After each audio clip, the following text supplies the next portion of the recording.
అబ్బా ఏం పిలగాన్లురా, పని చెప్తే పైసలు అడుగుతున్నారు. మరి ఊకనే ఎవరు చేస్తారమ్మా? నా చిన్నప్పుడు మా అమ్మ రూపాయి పని చెప్తే అలా పావుల నాకే కావాలని తెలుసా?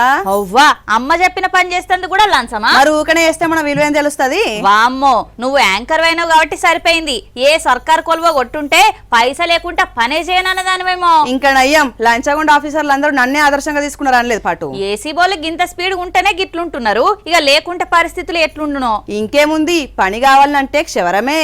మన దిల్దార్ ను దొంగలే డామినేట్ చేస్తున్నారని ఫీల్ అయ్యేటిది. ఇప్పుడు వాళ్లకు తోడు మీరు దొరికిర్రు. రోజుకొక్క ఆణిముత్యమన్నా దొరికిపోవాల్సిందే. అయినా మారతారా అంటే మారరు. మనిషి ఆశాజీవి కదా, లంచం లేకుండా పని చేయాలంటే పానం ధరిస్తలేనట్టున్నది. అట్లా ఆశపడే ఎమ్మని గురు అగ్రికల్చర్ ఆఫీస్ లో పనిచేసే పెద్ద మనుషులు దొరికిపోయారు.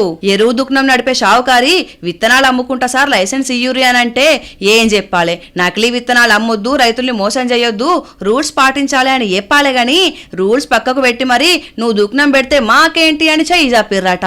అయ్యో, మీ గురించి మాకు తెలియదా సారు, ఏం తీసుకుంటారో మీరే చెప్పుర్రు అన్నాడట. 35,000 ఖాయం చేసుకో, నీ దుకాణానికి రిబన్ కట్ చేసుకో అన్నారట. ముందుగాల 30,000 దుకాణం బోని చేసినాక 5,000 అని మాట్లాడిర్రట. సరే సార్ 30,000 తెచ్చిన పటూరి అని చెప్పి చెప్పకుండా ఏసీ బోళ్ళని తీసుకొచ్చిండు.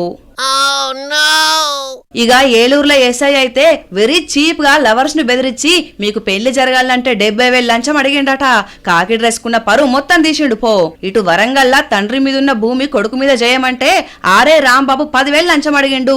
తహసీల్దార్ ఆఫీస్ లోనే రెడ్ హ్యాండెడ్ గా బుక్ అయిండు. అప్పట్లా పాత సినిమాలల్లా పోలీసోళ్ళు వచ్చినట్టు ఇప్పుడు ఏసీ బోళ్ళు వచ్చి ఆపండి అని అంటున్నారు. ఈ రోజుల్లా మీలాంటోళ్లే కాదు, సామాన్య జనాలు కూడా మారిపోయారు. ఇక సపడక మీరే మారిపోర్రిగా.